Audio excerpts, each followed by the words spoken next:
오늘 하나님의 말씀 출애굽기 2장 1절부터 10절까지 말씀을 보겠습니다. 레위시다.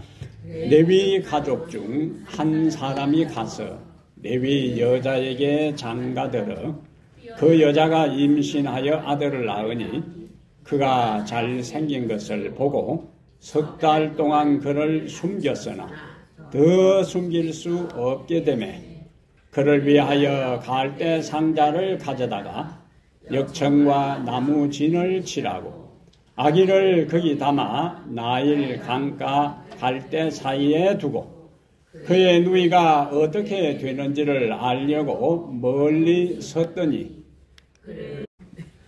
바로의 딸이 모욕하러 나일 강으로 내려오고 시녀들은 나일 강가를 거닐 때에 그가 갈대 사이에 상자를 보고 시녀를 보내어 가져다가 열고 그 아기를 보니 아기가 우는지라 그가 그를 불쌍히 여겨 이르되 이는 히브리 사람의 아기로다. 그의 누이가 바로의 딸에게 이르되 내가 가서 당신을 위하여 히브리 여인 중에서 유모를 불러다가 이 아기에게 젖을 먹이게 하리이까.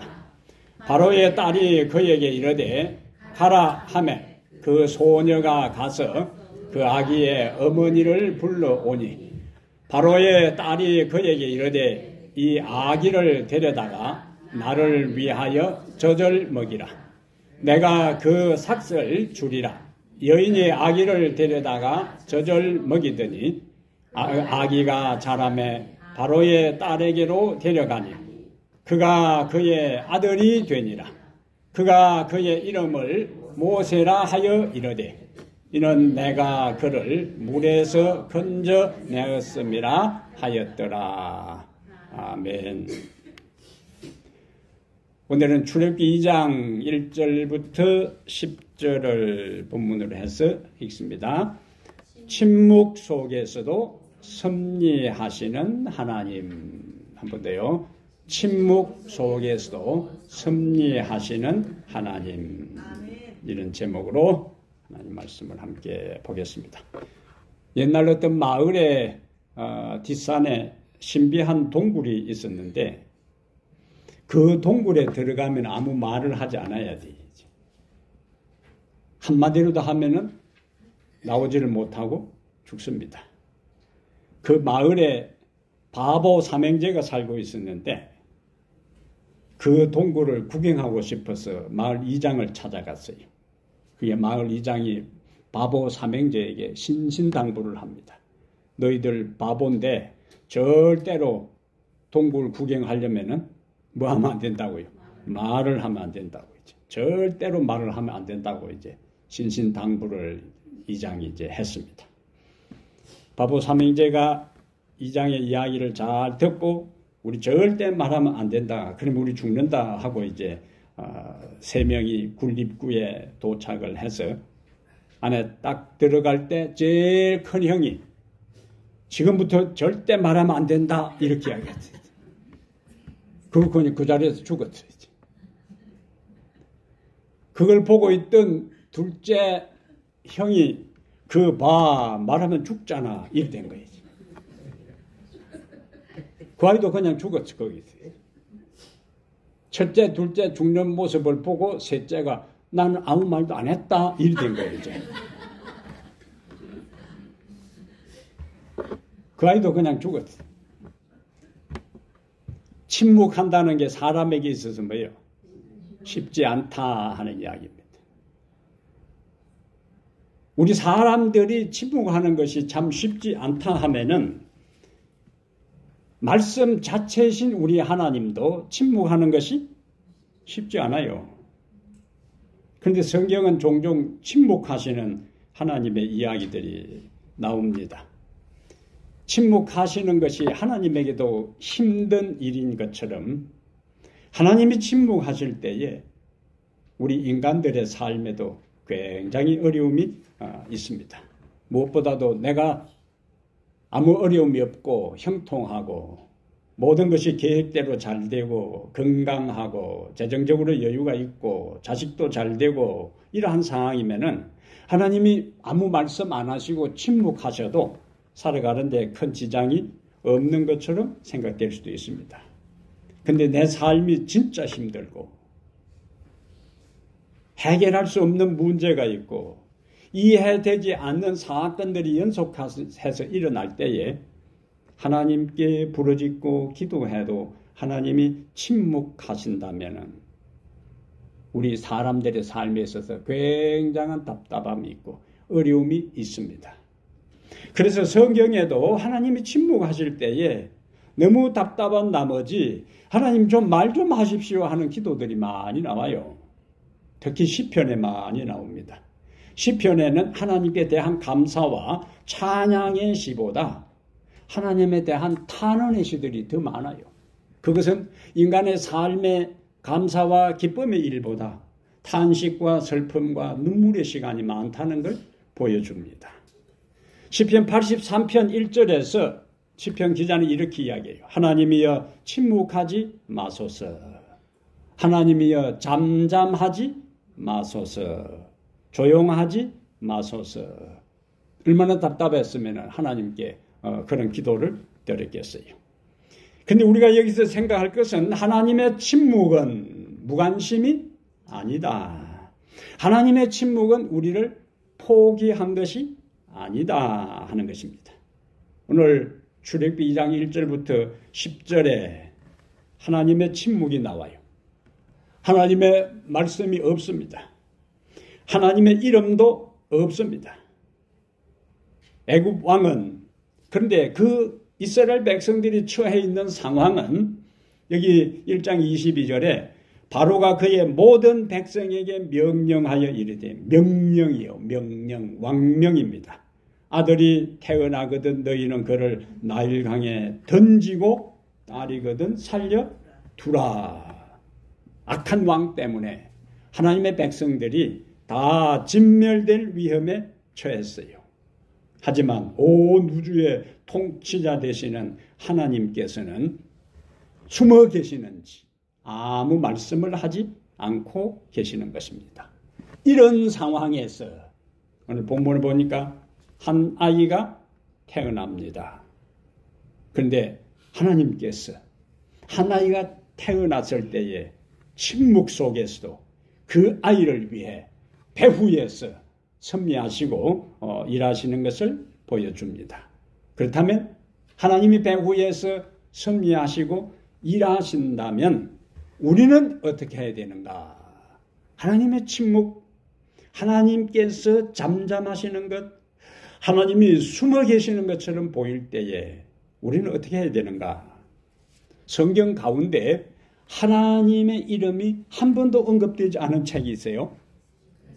어디 무슨 책입니까? 에서드요. 에서드에서는 하나님의 이름이 한 번도 언급이 없습니다.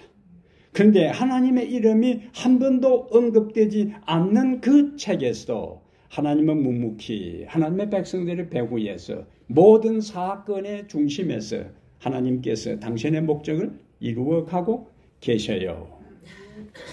그래서 내 인생에 우리의 삶에 답답하고 고통스럽고 힘들고 이해되지 않은 상황에서 하나님 좀 말 좀 해보세요 라고 아무리 해도 하나님이 침묵하실 때에 그래도 여전히 하나님은 사건의 배후에서 뭐 하신다?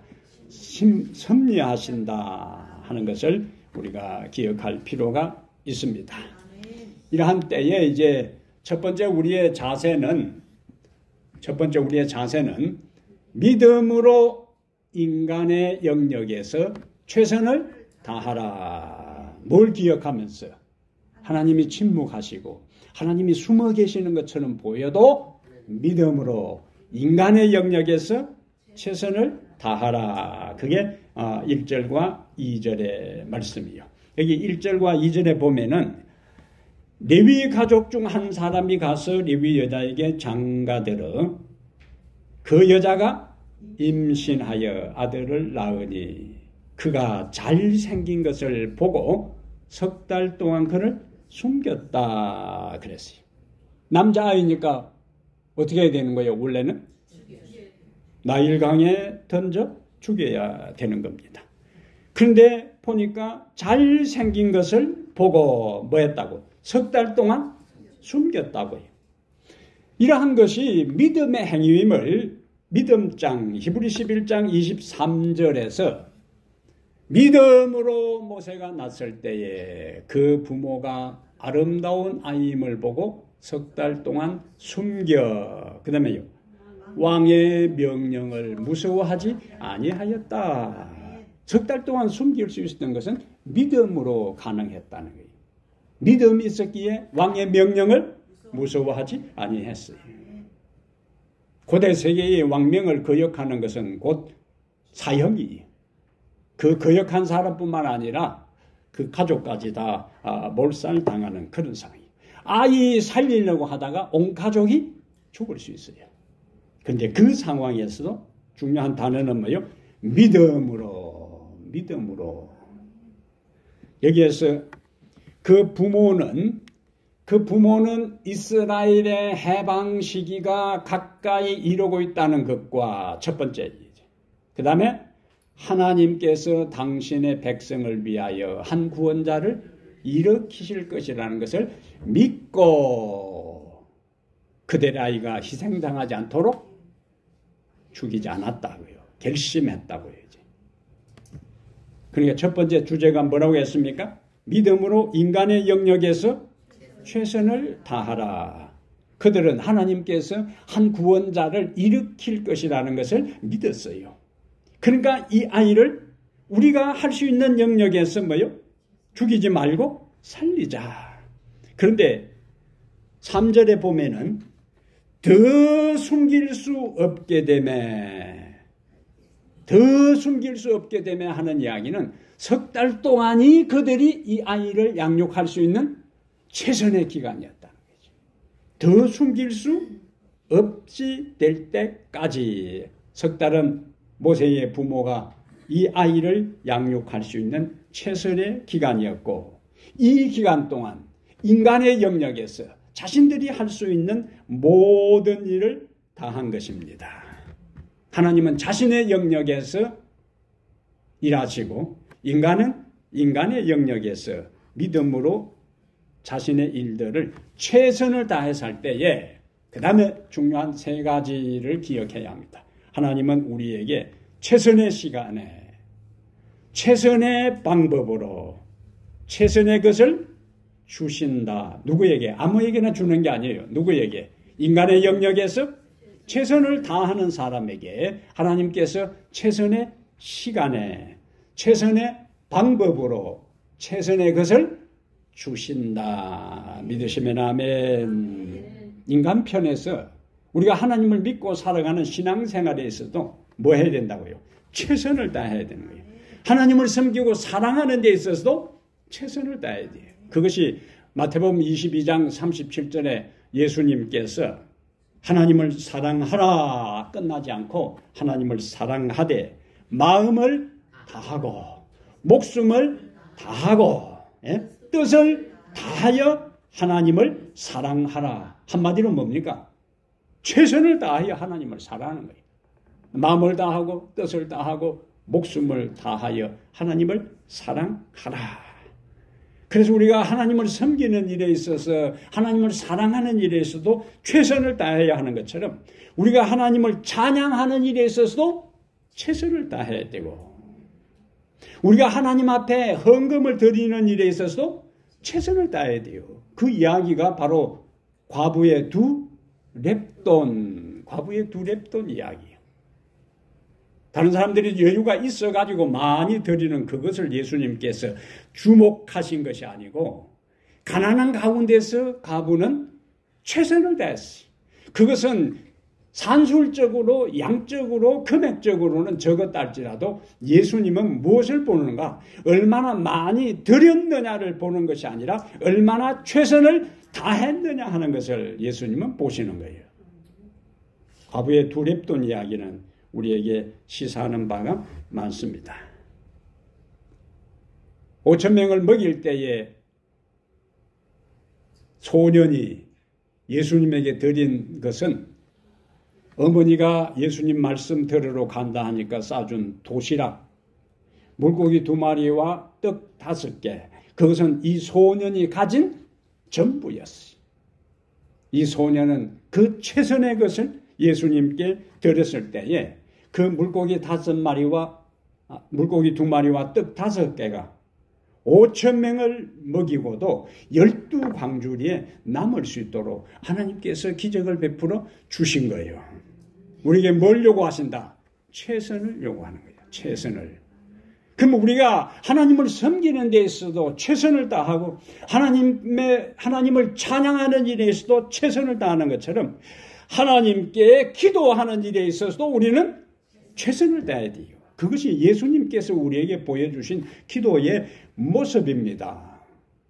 예수님께서 겟세마네 동산에서 누가복음 22장 44절에서 기도하실 때에 예수께서 애써 더욱 간절히 기도하시니, 예수님의 기도는 중언부언한 기도가 아니었어요. 예수님의 기도는 들어주면 말고 안 들어주면 기분 나쁘고 그 차원이 아니에요. 예수님의 기도는 혼신을 다하는 기도였다고요. 마음을 다한 기도였어요. 애쓴 기도였어요.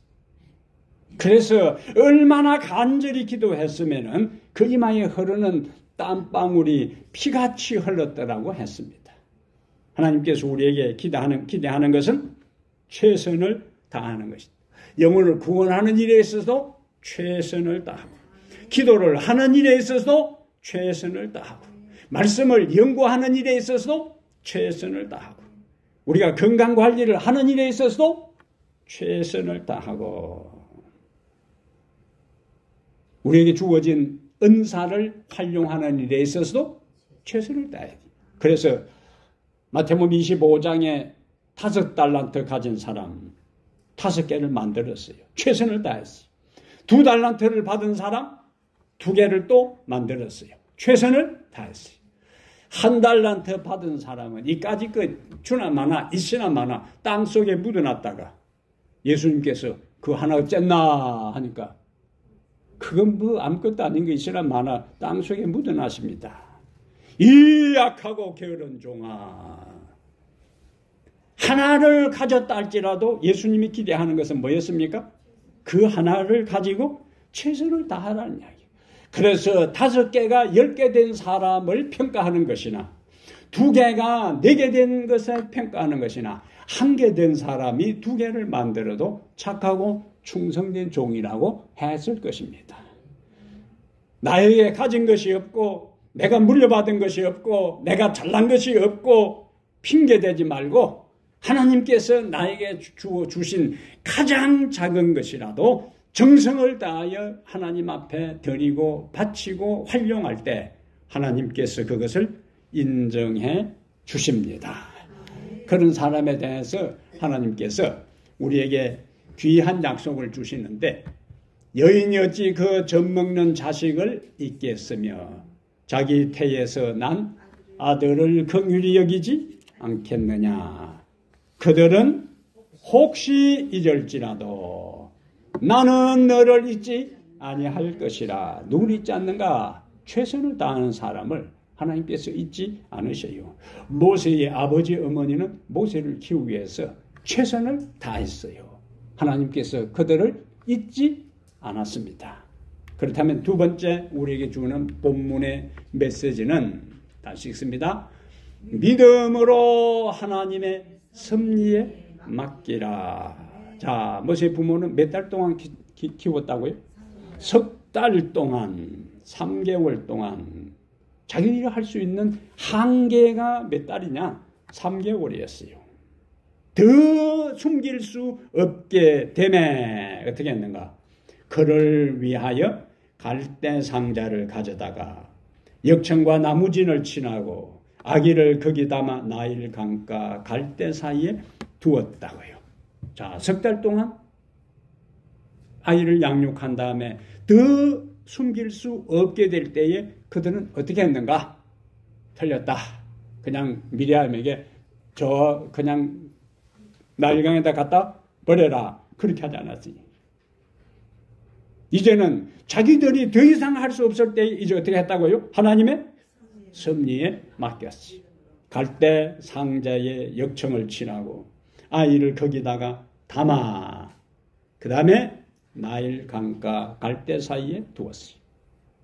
나일 강에는 악어떼들이 우글거리는 곳입니다. 나일 강은 악어떼가 우글거리는 곳이에요.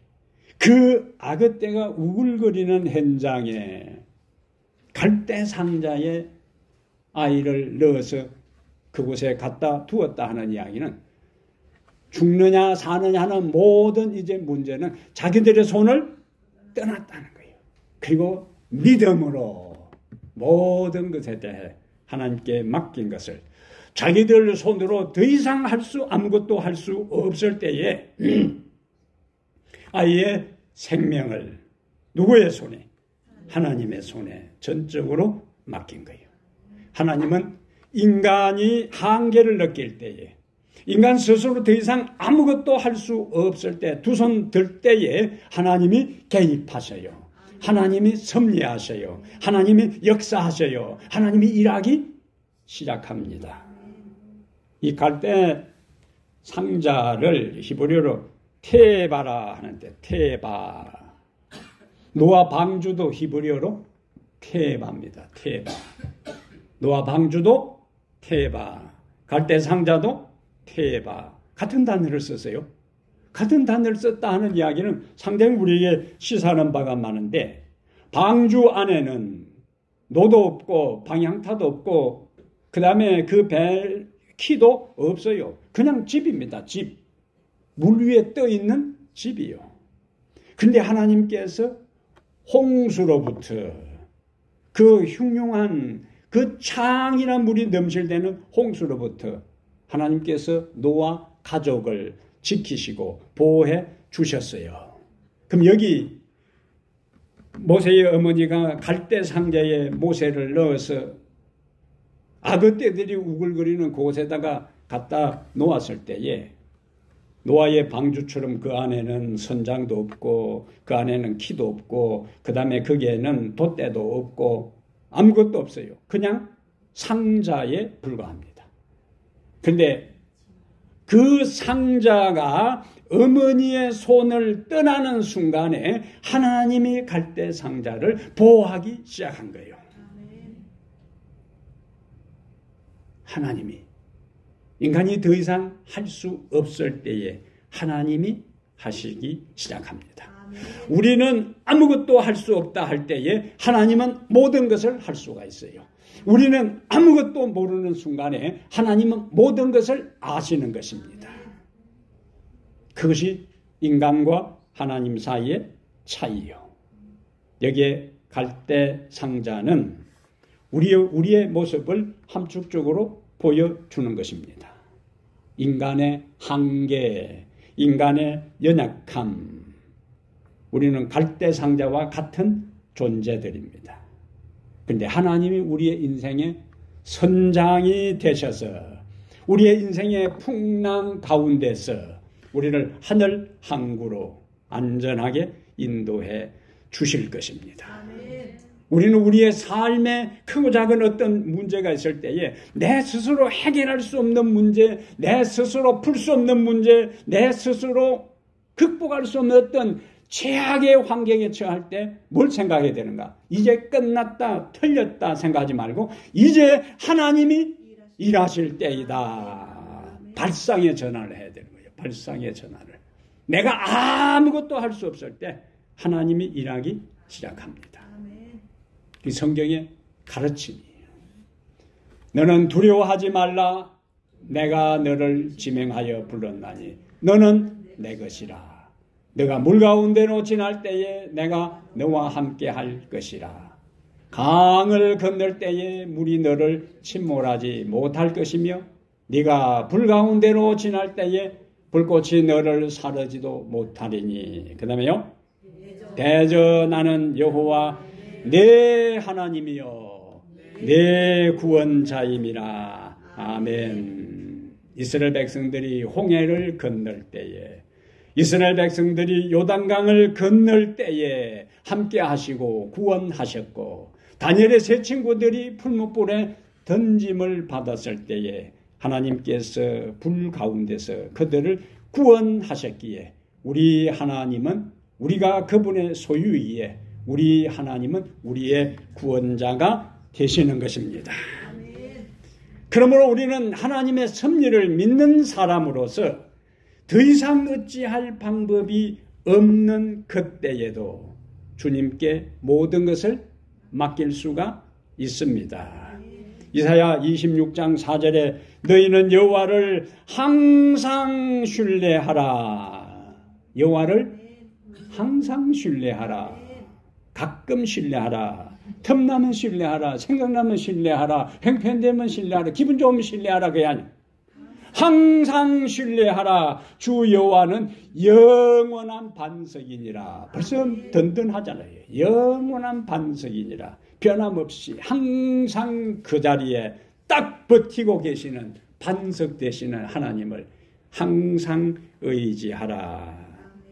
제가 좋아하는 말씀 가운데 히브리 13장 5절에 내가 결코 너희를 버리지 아니하고 너희를 떠나지 아니하리라.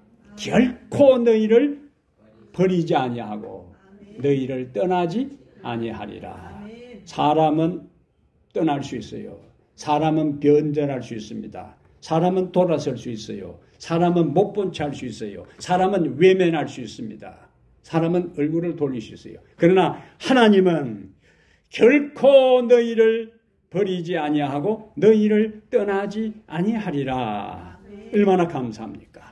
그래서 내 주변에 둘러보아도 사방팔방 둘러보아도 나를 도와줄 사람, 나와 함께 있는 사람이 아무도 없다 할지라도 내가 결코 너를 떠나지 않고 버리지 아니하리라는 하나님의 놀라운 약속을 믿고 내 삶의 모든 염려를 그에게 맡기고 그분의 섭리를 믿고 살아가는 성도들 되시기를 축복합니다.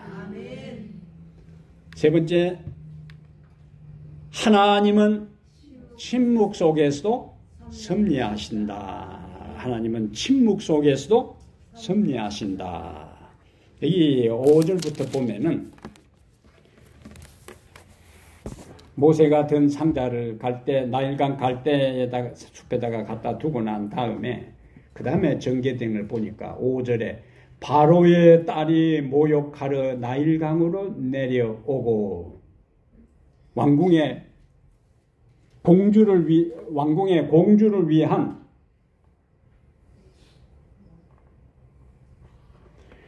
위한 목욕시설이 없겠어요? 왕궁에 있어요. 이건 합리적인 추론이라는 거예요. 그 왕궁에 우리가 안 가봤지만은 왕궁에 공주가 목욕할 수 있는 시설이 다 있을 것이라. 근데 여기 보니까 하필이면은 그때 이 공주가 목욕하러 나일강에 내려왔어요. 그리고 나일강이 얼마나 길어요. 근데 하필이면은 그 모세가 들어있는 그 갈대 상자가 있는 쪽으로 왔어요. 그날따라 뭡니까? 이상하게 그쪽에 가고 싶은 거라. 그쪽에. 그날따라 왜 그런 마음이 드는지 몰라요. 그날따라 지난번에는 이쪽에서 모욕했는데 그날따라 그쪽으로 가고 싶은 거라지. 근데 더 늦게 내려왔으면은 악의 밥이 될 수도 있어요. 근데 그 장소에, 그 다음에 그 시각에 다른 사람이 또 와봐야 별 의미가 없어요. 바로의 공주가 그곳에 그 장소에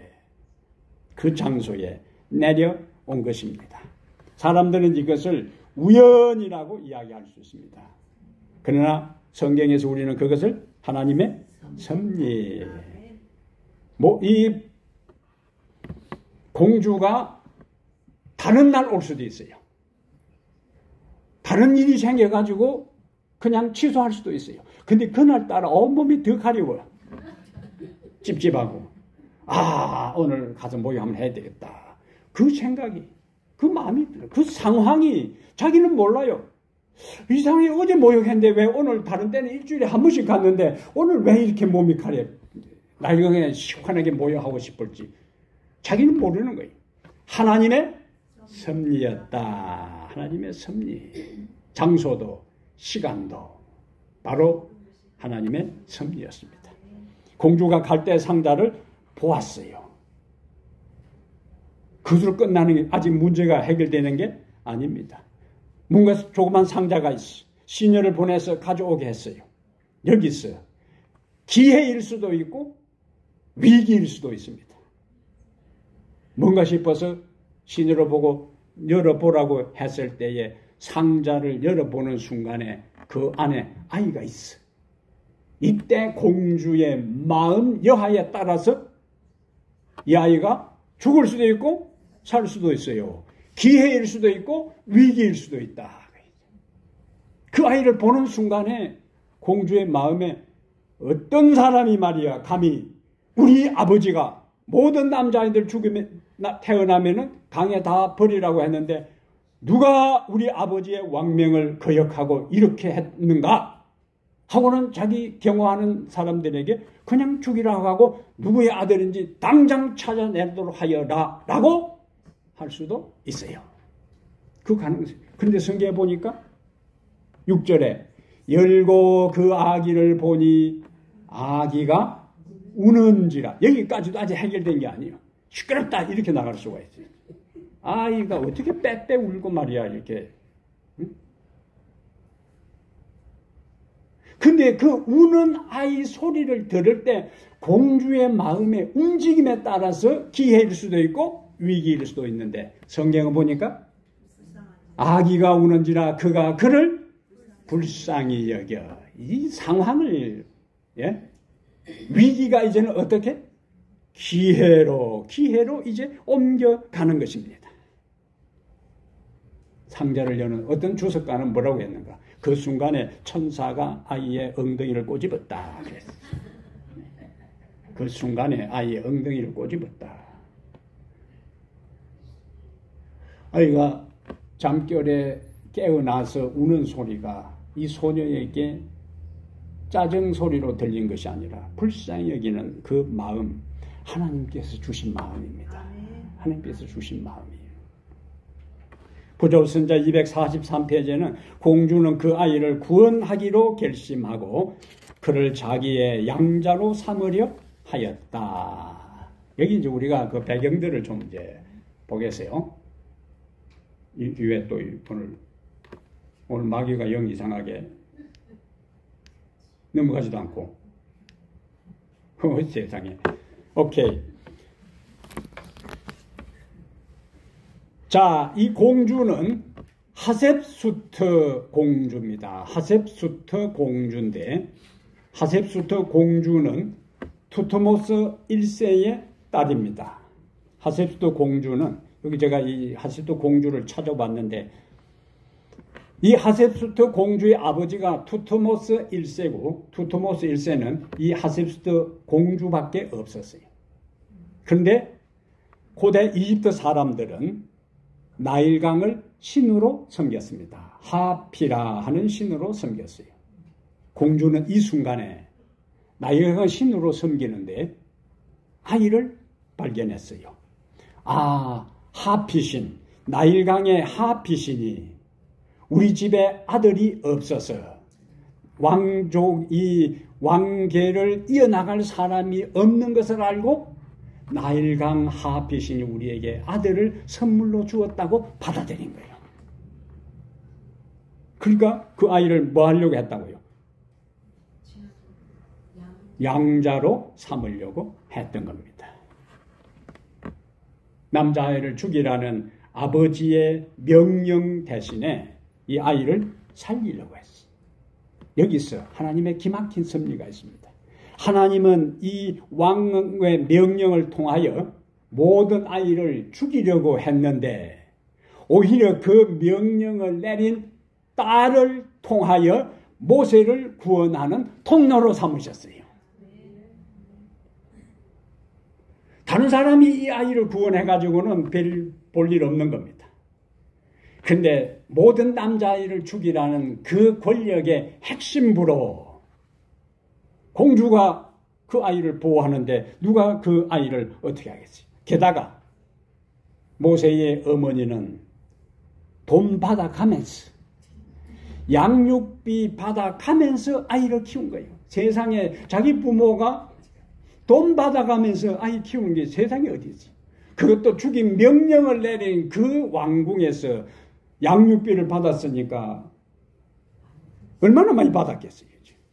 그 당시에 왕궁의 애굽의 모든 부하는 왕궁의 몫인데, 그런데 그 공주가 장차 왕으로 만들기 위해서 이 아이를 지금 위임하고 있는 상황에 양육비를 얼마나 풍성히 줬겠어요. 그러다가 그 양육비만 줬겠어요? 그 가정에 필요한 모든 것을 다 대주었을 거예요. 그리고 혹시 아이에게 어떤 요름이 생길까 싶어가지고 경음은 보냈을 것이고, 예? 그 다음에 집안이 가보니까 작고 낡고 보잘것이 없으니까 좋은 집 지어서 아이 잘 키우라고 했을 거예요. 하나님의 기막힌 섭리인 것입니다. 이게 하나님께서 하시는 방법이에요. 왕은 거기서 호랭이 새끼를 자기 딸이 키울 줄 누가 알았겠어요? 예? 사단은 모든 이스라엘 백성 남자아이를 죽여서 조금 세월이 지나면 대를 끊어버리려고 했는데, 그 사단의 충동을 받아서 명령을 내린 왕의 명령이 오히려 이스라엘을 구원하는 계기로 하나님께서 삼으셨다. 놀라운 일이요. 우리가 이러한 성경의 가르침들을 우리 마음에 기억할 때에는 우리는 우리의 삶에, 현재의 삶에 대해 염려하거나 두려워할 필요가 없습니다. 하나님은 모든 사건의 배후에서 뭐 하신다?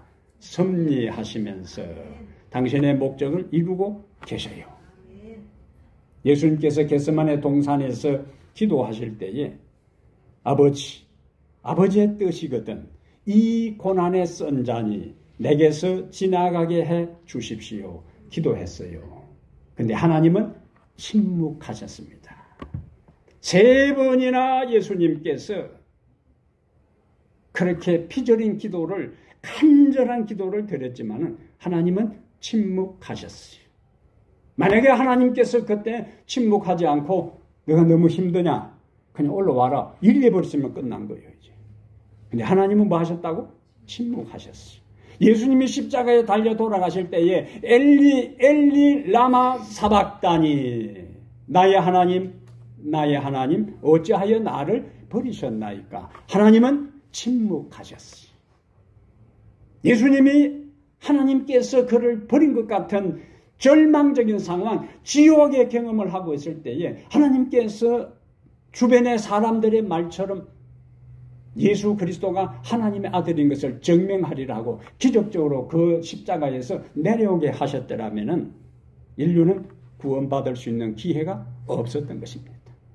애절한 기도에 대해 하나님은 침묵하셨고, 십자가 위에서 나의 하나님 어찌하여 나를 버리셨나이까라는 부르짖음에 대해 하나님은 침묵하셨어요. 그 하나님의 침묵이 인류를 구원하는 길이 된 것입니다.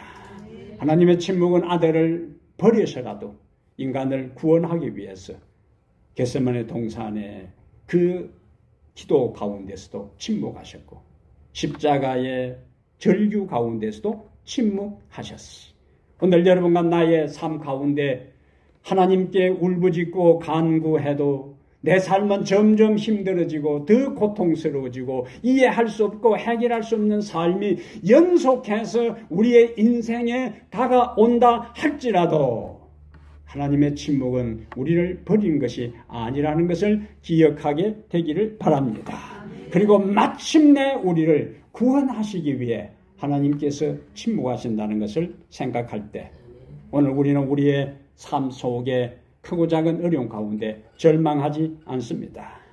그 가운데서도 여전히 우리와 함께 하시고 결코 나를 버리지 아니하시는 하나님의 은혜를 기억하고 우리의 삶 속에 최선을 다하고 우리의 한계를 벗어날 때에 하나님께 모든 것을 맡기고 그때 하나님은 침묵 속에서 역사하사 우리 개인의 모든 삶의 배후에서 섭리하사 궁극적으로 우리를 구원하실 것이고 하나님 앞에 서게 하실 것이고 그분께 영광을 돌리게 하실 것을 믿고 흔들리지 않는 믿음과 확신을 가지고 섭리하시는 하나님을 믿고 살아가는 모든 성도들 되시기를 이 시간에 간절히 바랍니다. 하늘에 계신 우리 아버지, 섭리하시는 하나님이 우리의 하나님이 되심을 감사합니다. 우리의 인생에 풀 수 없는 문제, 넘을 수 없는 어려움 가운데서 우리 하나님께 간구할 때 주님이 침묵 속에 있을 때 우리는 많이 힘들고 답답하고 어렵습니다.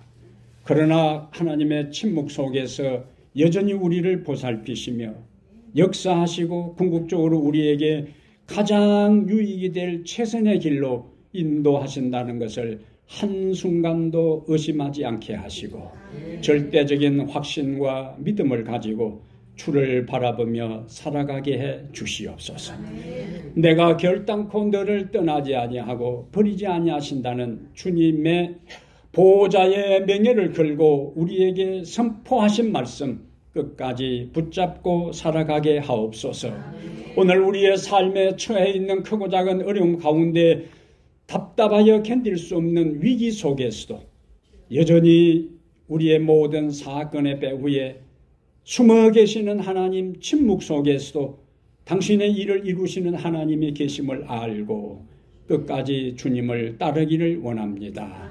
우리와 함께하여 주시고 혹시 넘어지고 쓰러질 때 우리를 잡아 일으켜 세우시며 다시 눈을 들어 하늘을 바라보고 그 큰 구원의 날을 소망하며 살아가는 저희들 되게 하옵소서. 우리 주 예수 그리스도 이름으로 간절히 기도하옵나이다. 아멘.